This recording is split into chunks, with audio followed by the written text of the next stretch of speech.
Je vous propose maintenant de découvrir une maison d'édition francophone, une maison d'édition qui a la particularité de s'intéresser et de proposer de la littérature, on va dire, numérique, de cette lecture que vous pouvez lire sur vos ordinateurs, sur vos tablettes, sur vos smartphones, avec la particularité, ils sont de plus en plus à le proposer, de ne pas proposer de DRM, ces codes qui empêchent le livre de pouvoir être installé sur votre ordinateur, mais aussi sur votre tablette et sur votre smartphone. Je vous propose qu'on parle de tout ça avec le vice-président des éditeurs Écrire, Lire et Penser. Il s'agit de Paul Laurendeau. Bonjour. Bonjour, bonjour et merci de cette invitation.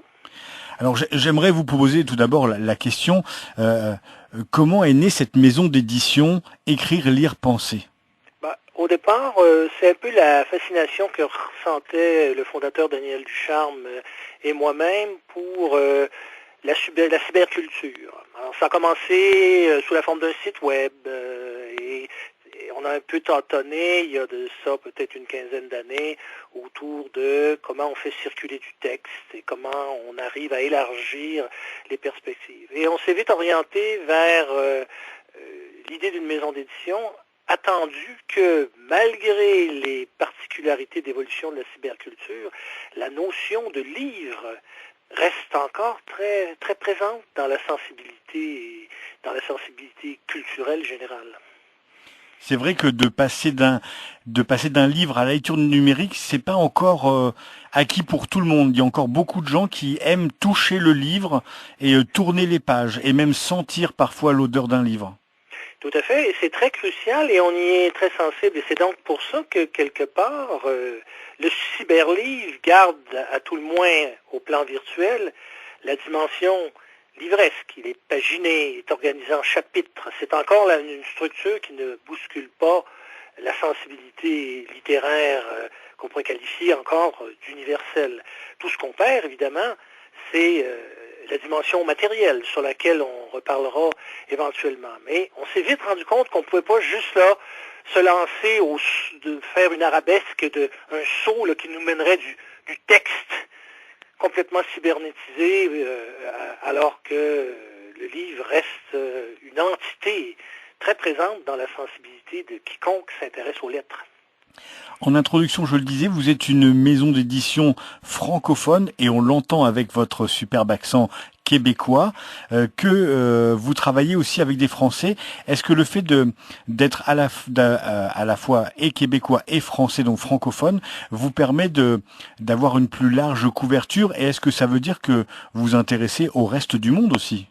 Tout à fait. Alors ça, c'est tout à fait la sensibilité qui nous définit au point de départ. Ça fonctionne un petit peu comme les ports d'attache des navires, c'est-à-dire que on est dans une dynamique où les choses circulent. Pour l'instant, on a des collaborateurs en France et au Québec, mais si demain on en avait en Asie, en Afrique ou dans le reste de l'Europe, ça serait tout à fait partant. On essaye d'être un peu l'opposé de ce que serait une maison d'édition qui serait ancrée dans un terroir. Nous, on est plutôt corrélé à une dynamique générale. On a publié des Congolais, on a publié des Québécois, on a publié des Français des différentes régions de France. Et francophonie est définitivement un vecteur là, définitoire pour nous. Vous n'avez pas non plus de genre littéraire attitré, c'est-à-dire que vous n'êtes pas une maison qui fait soit du fantastique, soit de la science-fiction, soit de la fantasy. Vous vous intéressez un peu à tous les genres? C'est-à-dire que nous, ça c'est une question évidemment qui s'est soulevée à un moment donné, la question des genres, et nous, il s'avère qu'on croit à l'écrivain et l'écrivaine plus qu'au genre. C'est-à-dire qu'on considère les genres méritoires, on considère qu'ils ont un grand intérêt, mais on ne voudrait pas rater un écrivain ou une écrivaine intéressante sous prétexte qu'ils sont dans un genre qu'on ne cultiverait pas. Alors on s'en est tenu au grand genre reconnu, là, c'est-à-dire fiction en prose, poésie, essais et témoignages, qui sont là, avec 3 mailles de filet comme ça, vous pouvez à peu près rien rater. Hein? Et après, d'auteur en auteur, car on cultive une intimité avec nos auteurs, on laisse venir ce qui est le vecteur d'inspiration de nos auteurs. Les genres se placent après les auteurs, si vous voulez. Et du coup, c'est les auteurs qui viennent vers vous. Vous avez quand même une démarche d'aller vers les auteurs et de leur proposer votre maison d'édition.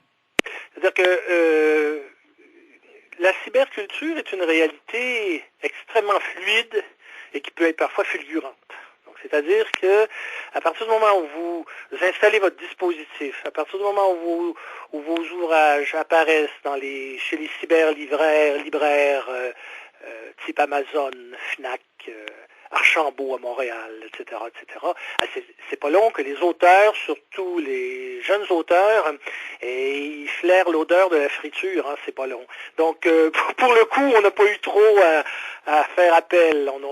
On s'est tout simplement exposé tel qu'on était, et puis les auteurs se présentent.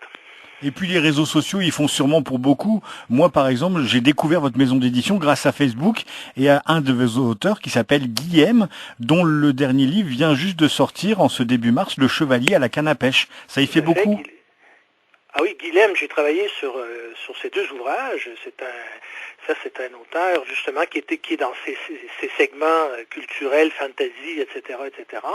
Et ses textes sont extraordinaires. C'est-à-dire que c'est vraiment on entre dans l'univers de Guillaume et on est avec ces personnages. Ce chevalier à la canne à pêche, là, dont l'arme de combat est une canne à pêche, vous voyez, qui lui a été donnée comme objet magique dans des circonstances à la fois dignes de l'univers fantasy et du conte folklorique, parce que Guillaume est très apte à mélanger ces deux sensibilités-là. C'est un roman savoureux, remarquable, très intéressant. Et pour ceux qui connaîtraient Terry Pratchett, le grand Terry Pratchett, ça a vraiment cette sensibilité-là, c'est-à-dire beaucoup d'humour, beaucoup de situations burlesques, c'est assez rigolo, c'est très fun à lire. Et oui, et en même temps, je crois que Guillaume est très soucieux. Guillaume est installé là pour construire un univers. Je dirais, je crois qu'il est très soucieux de son... Et c'est vrai qu'il est à l'intérieur d'un idiome, et donc on peut le comparer à beaucoup d'auteurs de la culture fantasy, mais il y a une originalité qui va se dégager de cet auteur-là au fil des œuvres, parce que les œuvres vont apparaître. Nous, c'est très important d'ailleurs pour rebondir sur ce que vous disiez à propos des auteurs. Ça, c'est une chose qui est très importante à laquelle notamment Daniel Ducharme tenait beaucoup, c'est que nous, on aime avoir une écurie. C'est-à-dire qu'on aime avoir des auteurs qui planifient de produire plusieurs ouvrages et qui s'intéressent vraiment à quelque chose comme ce qu'on appelait autrefois une œuvre. Et puis je le disais en introduction, vous avez quand même choisi de faire de l'édition numérique sans DRM. C'était un choix risqué ou pas du tout au tout début? D'abord, c'est un choix qu'on a fait en connaissance de cause, c'est-à-dire que le segment plus technique de notre équipe va explorer avec ces deux dynamiques. Et à un moment donné, la question se pose où est le beau risque? En ce sens que, j'ai pas besoin d'entrer dans les détails, vous êtes familier avec ce genre de réalité.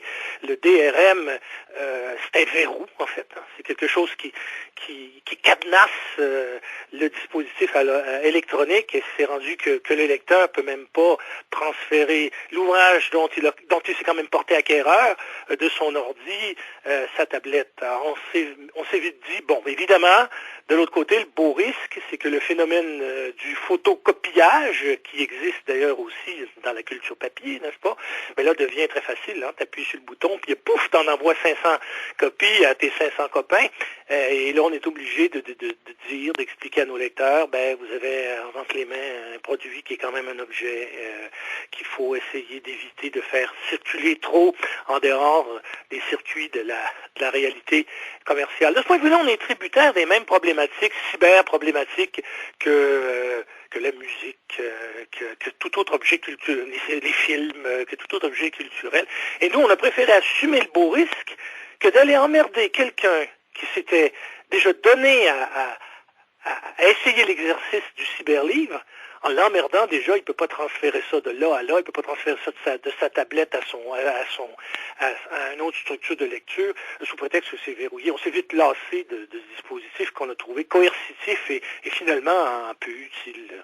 Et puis ce code DRM, c'est aussi C'est aussi dommage quand vous avez un plantage d'ordinateur et que vous perdez tous vos livres et il n'y a plus moyen de les récupérer, sauf si vous avez pu faire une sauvegarde sur un disque dur ou sur un autre support.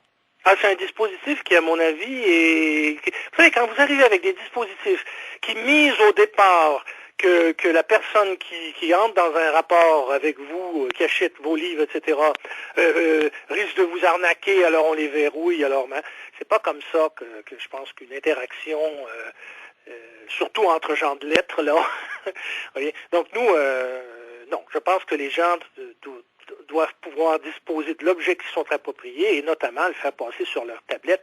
Et si c'est pour le mettre sur la tablette d'Abeldoche aussi pour qu'elle s'y familiarise, pourquoi pas, là, il faut assumer un peu aussi quand même. Et puis c'est une façon aussi de faire connaître ces produits. Quelqu'un qui aura eu par une connaissance un de vos livres est plus susceptible de se dire bah moi j'ai adoré, je vais aller vers cette maison d'édition pour leur acheter un nouveau livre parce que j'ai aimé ce qu'ils faisaient. Tout à fait. Et de toute façon, je crois, au niveau du principe général, notre équipe technique nous l'a fait valoir, et moi je suis d'accord avec eux. Je crois que le DRM est un procédé condamné, c'est un procédé daté, dont on dira un jour, il y a eu cette tentative dans les grands tâtonnements des débuts. Merci Paul Laurendeau. Je rappelle que vous êtes le vice-président de cette très belle maison d'édition francophone 100% numérique qui s'appelle alors en abrégé ELP qui veut dire écrire, lire, penser. Il y a tout dans ce nom, écrire, lire, penser, que vous proposez des romans, des nouvelles, de la poésie, mais aussi des témoignages et que pourquoi pas vous contacter pour vous proposer des manuscrits, c'est possible ? Oui, oui, tout à fait. C'est toujours possible. Et nous, on chemine avec nos auteurs. Hein. Je veux dire, on a un souci d'éditer, de travailler avec nos auteurs et de créer profiter de la possibilité que donne la cyberculture. Pas de livres à mettre au pilon, pas de toutes les contraintes du papier, les camions, le camionnage, le transport. Non, on peut essayer de nouveaux auteurs, justement grâce à ces mécanismes-là dont nous fait disposer la technologie moderne. Et puis j'arrête pas de le répéter, un livre c'est bien, c'est un bel objet, mais ça prend de la place dans une bibliothèque alors qu'une liseuse c'est tout fin, c'est un investissement mais c'est aussi des milliers de livres qui restent stockés à l'intérieur et c'est plus facile à transporter dans une petite sacoche. Un jour la liseuse ce sera l'équivalent littéraire du téléphone portable. C'est-à-dire vous aurez votre bibliothèque dans votre sac à main. Merci Paul Laurendeau. Il y a un site internet que je conseille à ceux qui nous écoutent, le www.elp comme écrire, lire, penser, elpéditeur.com. Merci beaucoup et très bonne continuation à vous. Merci beaucoup. Merci encore de cette invitation.